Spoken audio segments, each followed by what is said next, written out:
Aí, boa noite! Boa noite, sejam muito bem-vindos a essa aula. Hoje eu vou falar sobre os pilares de um tratamento periodontal que não dependa da colaboração do paciente.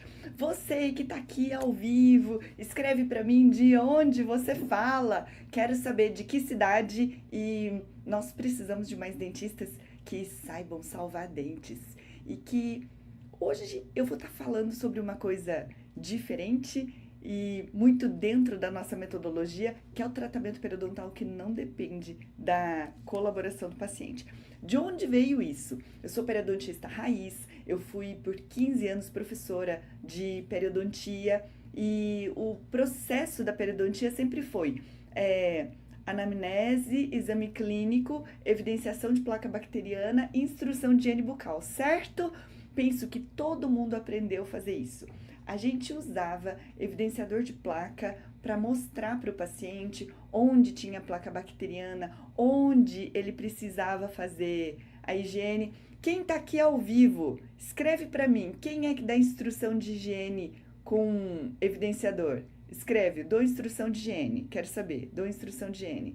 Eu quero saber. Eu ensinava isso.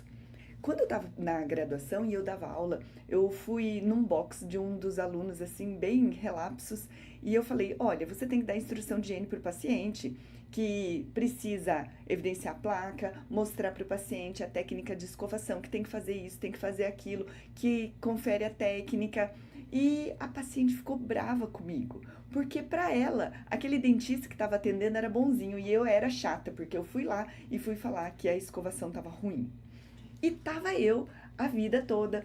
Passo o evidenciador de placa, vem aqui, paciente, vou te ensinar a escovar os dentes, vamos lá. Até que em 2005 eu estava grávida da Denise e eu fiz uma formação, como eu trabalhava com muitos grupos, projeto de extensão da Sociedade Brasileira de Dinâmica dos Grupos, onde a gente trabalha com pessoas, com grupos, e lá eu aprendi uma coisa chamada andragogia.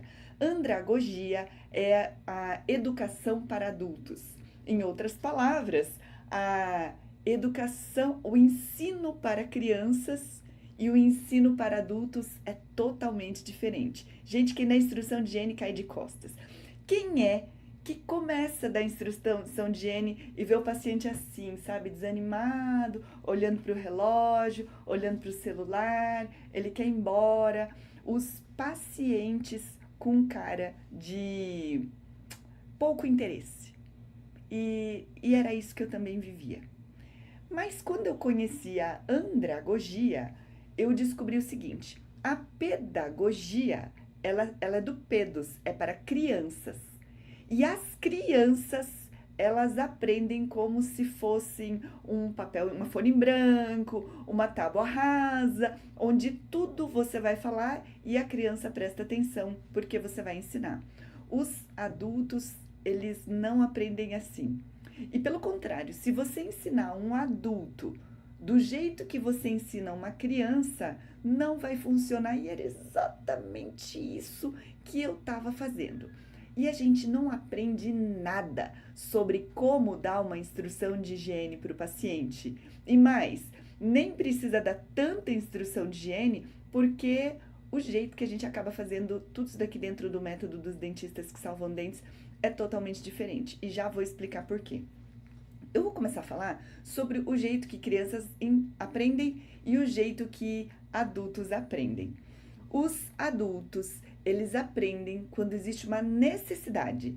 Se não houver uma necessidade clara, ele não aprende. Então, a primeira coisa que eu estou perguntando para você é: o paciente está entendendo por que ele vai fazer isso?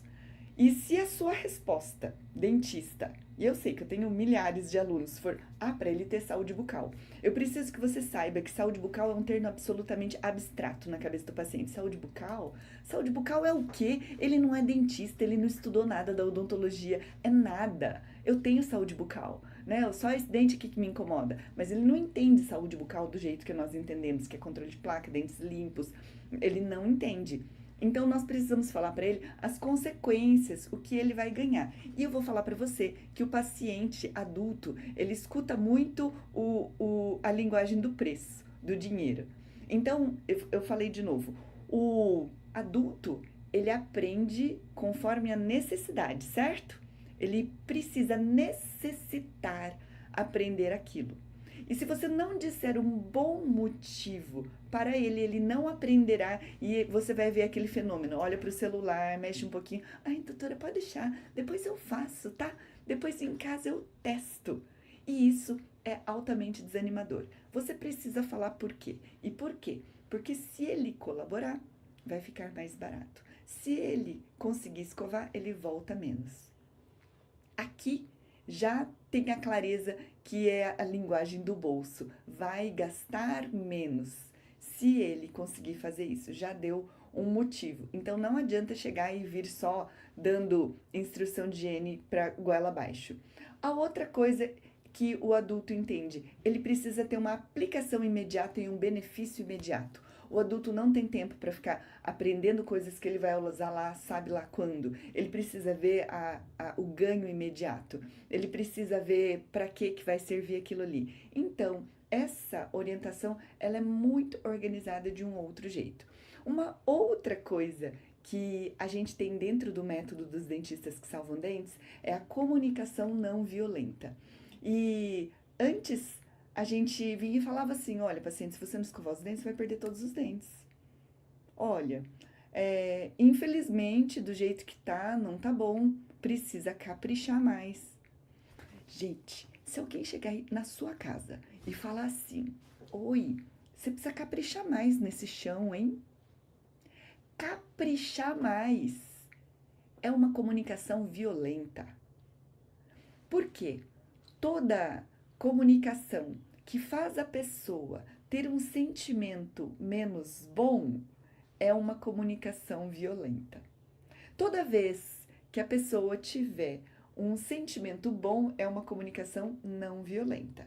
E tudo que nós trabalhamos no método dos dentistas que salvam dentes diz respeito ao paciente ir embora feliz, sem dor, sem sofrimento, sem anestesia, seguro que vai dar tudo certo, seguro que ele está em boas mãos, que os dentes vão ser salvos e que ele vai ter uma experiência para lá de positiva no seu consultório. E essa experiência positiva, ela passa pela andragogia, então, de novo, cria a necessidade e ela passa pela comunicação não violenta, que é uma comunicação agradável. Com o que a gente vai fazer? A gente vai fazer um reforço positivo, a gente vai dizer o que é que vai fazer, a gente vai dizer para ele, vai dar parabéns para ele e por isso ele vai acabar voltando mais vezes, primeiro porque você imprimiu já uma coisa agradável.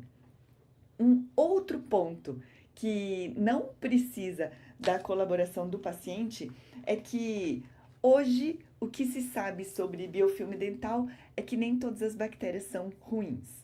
Então, olha só esse slide. Esse slide aqui é do estudo de Sokransky e Raffagy de 2002, mas o primeiro estudo deles foi de 98, onde eles mostraram que nem todas as bactérias são ruins e que isso foi sempre muito novo. Porque até então se acreditava que as bactérias causavam doenças bucais, as bactérias causavam problemas e que por conta disso todo mundo precisava eliminar a placa bacteriana. E essa necessidade de eliminar a placa bacteriana, ela veio da década de 60, em 1965, quando até então não se sabia direito de onde vinha a doença periodontal. Se achava que a doença era dos humores, que a doença era oclusal, que a doença era de fundo vitamínico. Sim, tinha ali o escorbuto, que era uma deficiência de vitamina C, mas não era só isso, mas de onde que via? Aí, depois desse experimento de gengivite experimental em humanos, as pessoas ficaram sem escovar os dentes por 21 dias, houve um crescimento visível de placa bacteriana e depois instituiu-se a higiene bucal e essa placa bacteriana começou a diminuir. E quando ela começou a diminuir, descobriram assim, a cura da gengivite está na instrução de higiene bucal. Aí eles começaram a extrapolar. Então, se gengivite, ela vira periodontite, e não é uma verdade, nem toda gengivite vira uma periodontite, mas pode virar. Então, eles extrapolaram para a periodontite, que o tratamento da doença periodontal, ela passava por um estrito e meticuloso controle de placa. Aqui que a confusão ficou. Então, pela falta de entendimento dos entendimentos moleculares da doença periodontal, se começou a instituir que o tratamento periodontal era raspagem e instrução de higiene. E eram duas coisas difíceis de fazer. A primeira coisa, será que a gente fez uma raspagem completa? A segunda coisa, será que o paciente está escovando do jeito certo? E o paciente, ele via que ele escovava, e talvez você já tenha visto o paciente que escova. Escreve aqui no chat quem é que já viu o paciente com excelente escovação e com doença periodontal. Ora, se tem gente que tem boa escovação e tem doença, a higiene bucal não é todo o fator causador da doença. Se fosse verdade isso, todo mundo que tivesse um monte de placa bacteriana teria doença periodontal. Mas tem gente que tem boa higiene e que tem doença. E o entendimento ele vem daqui, desse estudo. Ou seja, nem toda placa bacteriana é igual. Tem gente que tem placa bacteriana de monte na boca, mas esta placa bacteriana não causa doença. E tem gente que tem um tiquinho de placa bacteriana e tem doença. E aí a gente fica falando para o paciente, paciente, não melhorou porque você não passou fio dental do jeito certo. Aí o paciente revira os olhos e pensa assim, poxa vida, eu já tô passando fio dental, como é que tá acontecendo isso daqui? E aí começa a chegar uma frustração. Ou o paciente chega no consultório com um sentimento de culpa. Quem é que já viu o paciente culpado? Escreve aqui, paciente culpado. E coloca uma lagriminha ali. O paciente vinha para o meu consultório falando assim, ai doutora, desculpa, tá? Mas é que aconteceu XYZ, eu acho que eu não consegui fazer a higiene daquele jeito que você tinha pedido. Ou já chega um paciente falando assim, olha, eu sinto muito, tá? Mas eu sou muito relaxada. Eu não consigo fazer uma higiene boa. Olha, você sabe que o meu pai me mandou para tal dentista, e esse dentista me deu uma aula de escovação. Eu acho que eu não consegui aprender isso direito, porque eu ainda tenho a gengiva sangrando. Essa é a fala de uma dentista cheia de uma paciente, cheia de culpa, enfiada na cabeça pelos dentistas por esta periodontia, que fica exigindo um controle de placa, sendo que não é o controle de placa estrito mais, não é isso que vai trazer saúde periodontal. O que traz saúde periodontal é o reequilíbrio microbiano, porque nem todo mundo tem a mesma placa bacteriana. Tem gente que tem placa bacteriana relacionada com saúde, tem gente que tem placa bacteriana relacionada com a doença. Outra pergunta, será que os nossos pacientes conseguiriam mesmo fazer uma higiene bucal perfeita? Será que nós, dentistas, temos uma higiene tão perfeita assim? Será? E é exatamente por isso que a gente precisa entender. Não, nem tudo é tão assim preto no branco. Deixa eu responder umas perguntas aqui. Opa!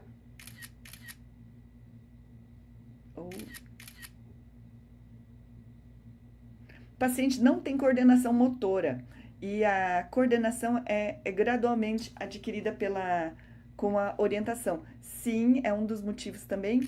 Só que é o seguinte, o paciente não tem coordenação motora, daí a gente coloca. E será que não é um peso exagerado que a gente acaba colocando nas costas do paciente? O paciente chegar a ter que fazer uma higiene tão perfeita? Então, pare e pense assim, ó, quem já teve paciente que foi trabalhador braçal ou paciente que não tem coordenação motora fina? Nós somos dentistas. A gente não pode exigir que o pedreiro vai ter uma coordenação motora fina como a gente tem. A gente não pode pensar que todo mundo... Será que a pessoa vai conseguir segurar o fio dental? Então, segura na cadeira para não cair, que fio dental não é mais padrão ouro para higiene bucal. Não é o fio dental o melhor que vai ter o resultado. E isso daqui não estou falando assim da boca para fora. É um estudo científico, uma revisão de literatura comparando irrigador, escova dental e fio dental. Qual foi o pior resultado? Foi o fio dental. E o uso do fio dental sozinho foi tão ruim como resultado do estudo controlando a quantidade de placa e a quantidade de sangramento gengival, que ela quase se equiparava a não passar fio dental. O resultado dos passadores de fio dental foi quase tão ruim quanto o grupo que não passou fio dental. Ou seja, a justificativa é que pouca gente tem a capacidade de passar fio dental. Quer passar fio dental? Pode passar. Existe uma turma que eu sempre ensino, que são os adolescentes, mas o adulto chegou a ter 50 anos, 60 anos, nunca passou fio dental, é usar interdental, é usar irrigador. Inclusive, a partir desse estudo, esse é do professor Ian Chappell, adoro ele está presente em todos os grandes congressos internacionais, ele tem um cabelão meio desgrenhado, meio assim, parece um cientista maluco. E ele coordena muitos desses estudos sobre controle de placa, índice de placa, que é a quantidade de placa, e a quantidade de... Opa! A quantidade de placa e a quantidade de sangramento gengival. E chegou-se à conclusão de que o irrigador ou a escova interdental tem resultados melhores. Então, é o que a gente utiliza no método dos dentistas que salvam dentes.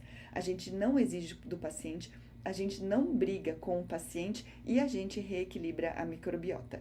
Como é que a gente faz esse reequilíbrio microbiano? A gente vai fazer um reequilíbrio microbiano de forma a ter mais bactérias boas do que bactérias ruins. E assim a gente consegue, assim, grande resultado. Aí, a gente vai falar para o paciente escovar do jeito que ele puder. Nós vamos estar controlando a placa. Então, o que eu falei? Nem todo mundo tem placa patogênica, certo? Quem tem um monte de placa bacteriana, tem placa que possivelmente não causa doença. Quem tem pouca placa bacteriana e tem aquela causa bacteriana, tem placa patogênica. A gente vai usar o evidenciador de placa forte como um GPS da placa bacteriana, você enxerga onde é que tá e você faz o reequilíbrio, e a gente trabalha com uma metodologia chamada alavanca de ação, que vai estar no workshop, onde a gente convence esse paciente a entrar no programa. Por que o programa? Porque precisa que ele retorne periodicamente. Se não for assim, a gente não consegue reequilibrar. Aí, a gente exigia para o paciente que ele ficasse escovando. O paciente escova, não tá bom, não para de sangrar. Até o meu paciente, já contei a história do seu Osmar, que eu vou falar, que ele falou assim, doutor, é o seguinte, se você exigir que eu passe fio dental, eu não venho mais aqui. Mas eu tenho uma proposta para a senhora.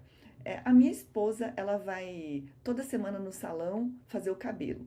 Então, eu vou vir aqui todo mês fazer os dentes. Mas a senhora não me exija que eu vou passar o fio dental. E aquilo ali era muito no começo da carreira. O que eu vou fazer, né? Então, eu entendi. Então, vamos topar isso. Isso começou a ficar muito bom. De fato, ele nunca passou fio dental. Mas o fato dele não passar o fio dental não trouxe reincidência de doença periodontal. Porque ele estava absolutamente... ele estava com a doença absolutamente controlada, tá bom? Deixa eu ver outra dúvida aqui. O paciente não tem coordenação motora. Quem mais tem alguma dúvida? Opa! Não é exigido, mas mostrar que vai ocorrer com o tempo. Isso. Às vezes o paciente melhora com o tempo. Agora, tem uma outra coisa. Não é que o paciente melhora com o tempo. Durante o procedimento do RM3 em 1, que faz parte da metodologia dos dentistas que salvam dentes, que é um dos conteúdos do workshop, a gente acaba fazendo um polimento coronário. E quando a gente entrega um polimento coronário que não é escovinha de Robson com tacinha de borracha, nem ultrassom com jatinho, não é uma limpezinha, não é uma profilaxia. Inclusive, eu que leio um monte de estudo, achei um estudo falando que a profilaxia não previne doença periodontal. A profilaxia não previne a doença cárie. Quando eu li isso daqui, eu quase caí de costas. O que? Não previne? Não previne. E eu entendi. No RM3 em 1, a gente vai zerar a placa profissionalmente, que é totalmente diferente da profilaxia, onde a gente acaba passando escova de Robson nas oclusais e taça de borracha nas faces livres. A gente passa às cegas. E quando a gente faz isso sem uma periodicidade correta, a gente não reequilibra a microbiota. O tratamento periodontal, ou o tratamento de gengivite ou de mucosite, ele passa por duas coisas. Nós precisamos reequilibrar a microbiota. E isso não tem nada a ver com exigir para que o paciente consiga fazer um excelente controle de placa. Às vezes ele não consegue, e nem isso, tá? Naquela época, da década de 60 e 70, dos evangelizadores da placa, uma que eles não sabiam aqui dos complexos microbianos de Socransky. Ou seja, essa pirâmide aqui tem por cor a quantidade, a proporção de cada bactéria. Complexo vermelho aqui, ó, só um tiquinho. Aí o laranja aqui, só um pouquinho. Aí, deixa eu colocar o apontador aqui, ó. O só um pouquinho, amarelo um pouco mais, verde um pouco mais, roxo e azul. E as bactérias do complexo vermelho, que são as mais perigosas, como Porphyromonas gingivalis, treponema, bacteroides, são as mais perigosas. E são no complexo vermelho, todo mundo tem, eu tenho, nós temos, mas a gente tem uma quantidade pequena. O mais importante é conseguir esse reequilíbrio microbiano e o paciente fica tranquilo. O paciente pode escovar mais ou menos, mas ele pode ficar tranquilo. Existe uma outra coisa também que é o que é o sistema imunológico. A gente precisa reequilibrar, a gente precisa que esse sistema imunológico fique bem. Então, eu dei uma aula antes sobre probióticos. O probiótico e a suplementação vitamínica, ela faz uma regulação da inflamação. Então, já melhora. Ômega 3, probiótico, que pode ser probiótico caseiro também. Ele vai deixar o sistema imune mais bonzinho. A gente vai fazer um reequilíbrio microbiano. O que a gente faz? A gente usa um GPS da placa, que é o evidenciador forte. A gente enxerga aonde tem e não adianta usar de luzinha. Ele tem que ser um evidenciador forte que você vai enxergar que tem placa na distal do segundo molar superior, na lingual do segundo molar inferior, que você vai tirar tudo. Que nas linguais dos incisivos inferiores tem muita reentrância, que às vezes o paciente tem um degrauzinho de restauração que não foi visto, e naquele degrauzinho pode ter ali um acúmulo de placa que pode virar uma cárie secundária, que a gente pode ter degradação marginal por conta da placa bacteriana sobre a resina composta e a gente vai conseguir polir. Isso daqui é o reequilíbrio microbiano.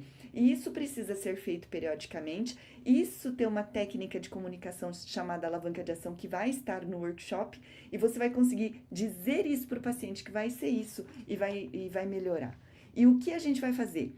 Quando eu comecei a aula, eu falei que o controle de placa, ele depende ele tem um papel protetor. Ele não é tratamento. Enquanto o controle de placa for considerado tratamento, o paciente vai parar e pensar assim: ah, então é isso que é o tratamento? Então eu vou lá na farmácia, eu compro aquele bochecho que mata 99,9% das bactérias e daí tô resolvido. Eu não vou pro dentista sofrer, eu não vou pro dentista tomar anestesia, porque esse bochecho resolve. Mata 99,9% das bactérias que estão nadando na saliva, mas o biofilme dental nós é que vamos retirar. E nem sempre o paciente consegue retirar tudo. Esse é o nosso papel. E a outra coisa que a gente está falando sobre endocardite bacteriana, que eu fiz um post esses dias.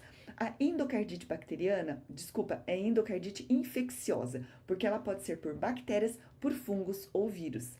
Quando a gente tem uma quantidade de bactérias na boca, a gente pode ter sangramento gengival. Esse sangramento gengival vai virar uma via de comunicação da gengiva para com o sangue. E quando a gente fizer uma instrumentação, pode causar uma bacteremia. O que é uma bacteremia? É uma circulação de bactérias da boca para a corrente sanguínea e fica com bactéria circulante. Acontece que se o paciente tiver algum machucadinho nas válvulas cardíacas ou no endocárdio, ele vai ter uma endocardite infecciosa. De onde vem esse machucadinho no endocárdio ou nas válvulas cardíacas? Pode vir, por exemplo, nos países em desenvolvimento, a maior causa são as febres reumáticas. A febre reumática é uma febre que a pessoa acaba tendo, uma dor nas articulações. Isso se descobriu que quando a criança tem faringoamidalite, que é uma dor de garganta, essa faringoamidalite, geralmente por estreptococcus, que fazem parte da microbiota normal, o corpo faz uma resposta imune. Esta resposta imune, ela tem, às vezes, um mimetismo molecular. O mimetismo molecular significa que os anticorpos contra os estreptococcus bucais, eles são muito parecidos com o endocárdio.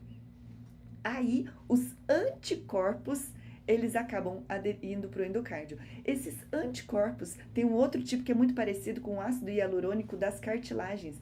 E a pessoa começa a ter edema nas juntas, nos joelhos, nos tornozelos, seguido de febre. O nome disso é febre reumática e isso é tratado com penicilina, antigamente ia à morte. Todo paciente com febre reumática sabe que teve febre reumática porque tomou muito antibiótico para não ter febre reumática. E essa febre reumática, que é o antibiótico para diminuir o estrepto, e o Streptococcus é altamente sensível à amoxicilina, por isso que o tratamento de escolha é penicilina ou amoxicilina, aí mata as bactérias, ele não tem febre reumática e diminui muito a chance de ter tido endocardite. Só que a gente não sabe quem vai ter endocardite ou não. E por isso a gente precisa dizer para o paciente que não é para ter bactéria ruim na boca. Não é para ninguém ter sangramento. Ah, então para não ter sangramento bucal, tem que fazer um controle de placa maravilhoso, perfeito. Tem que usar técnica de higiene tal, técnica de escovação qual, fio dental. Não precisa mais.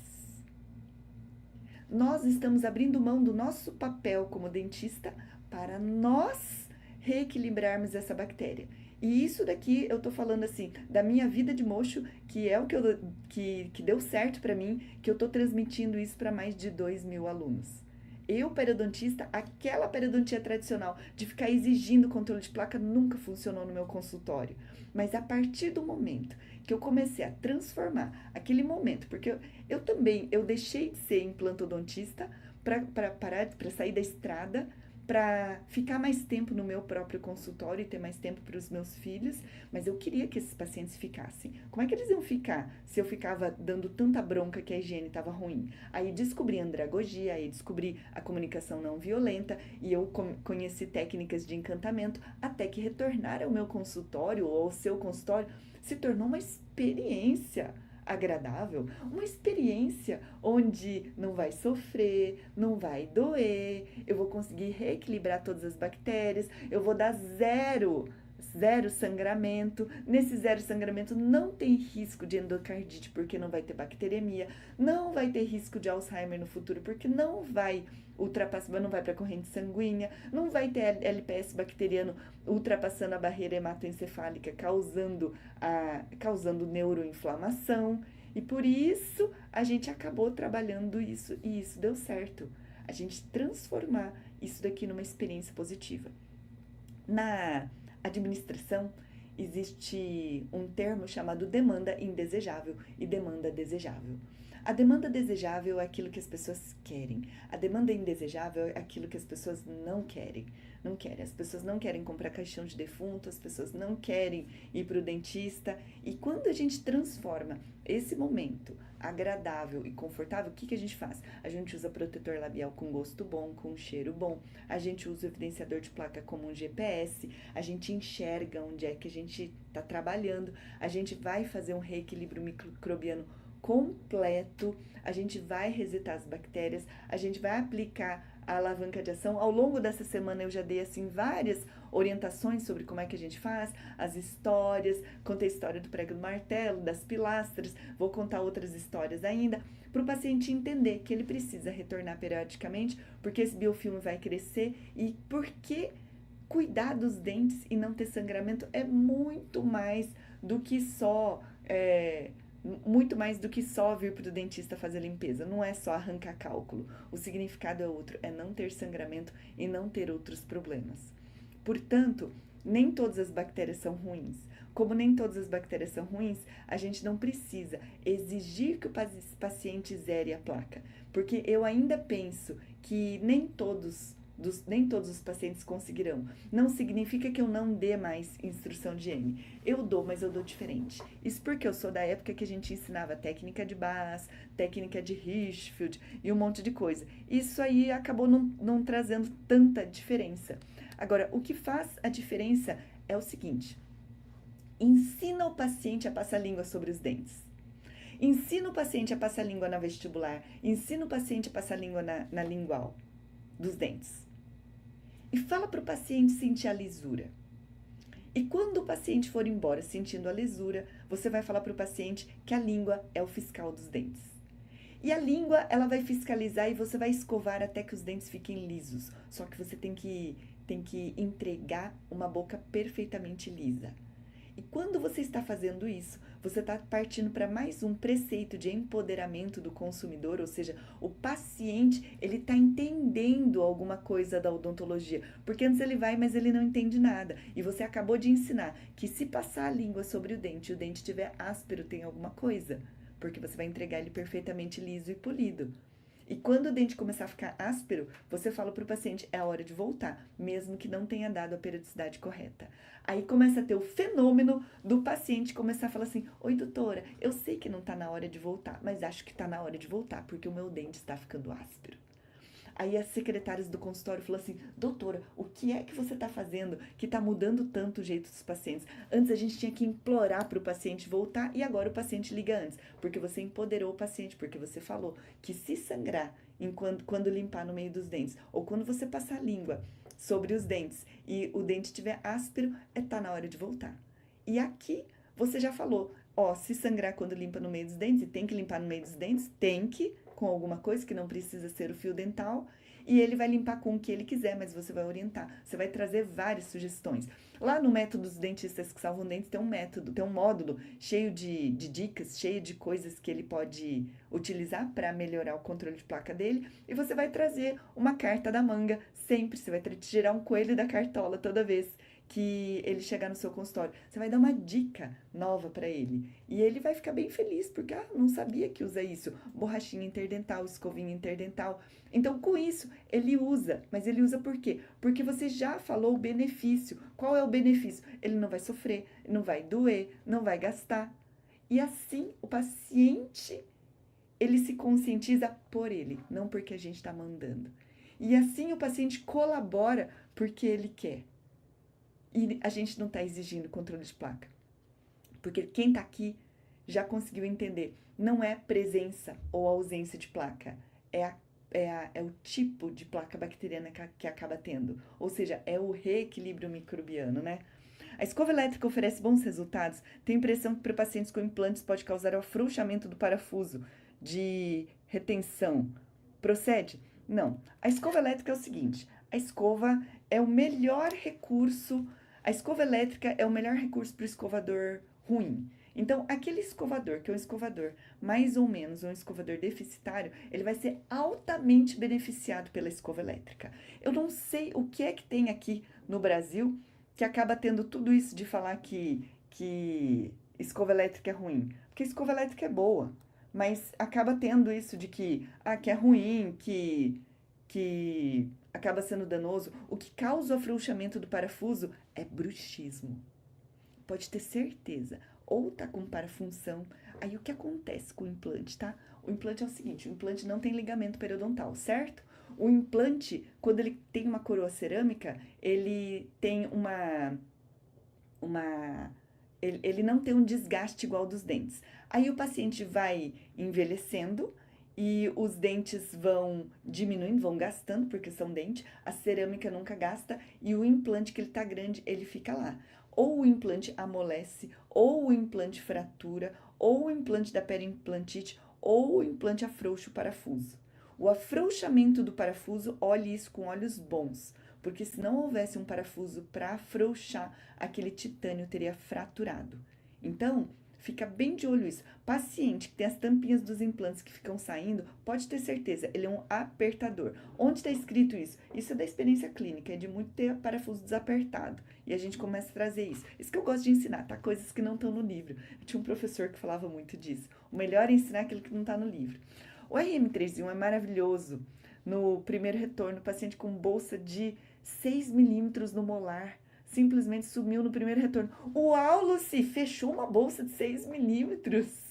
Inacreditável, mas o mais verdadeiro TPNC é o melhor tratamento da pério. É isso, gente. É sem cirurgia, é sem anestesia. E imagine que para nós periodontistas nós aprendemos que é humanamente impossível você instrumentar uma bolsa de mais de 5 milímetros, porque aí eles colocavam na fotomicroscopia que você ia instrumentando e que mais de 5 milímetros a gente não conseguia raspar e alisar. Até descobrirem atualmente, né, isso eu vou estar aprofundando no workshop, que o alisamento radicular não é isso que vai trazer a diferença.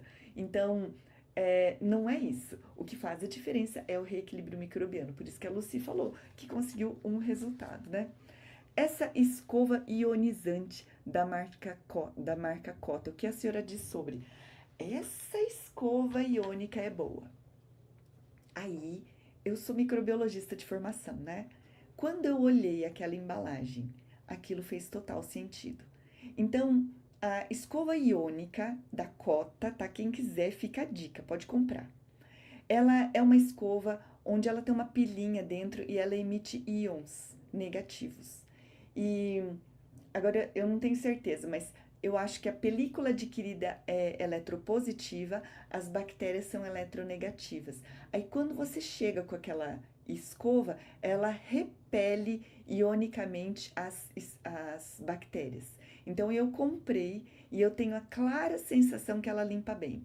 E eu tenho a mais clara sensação que ela limpa melhor a língua.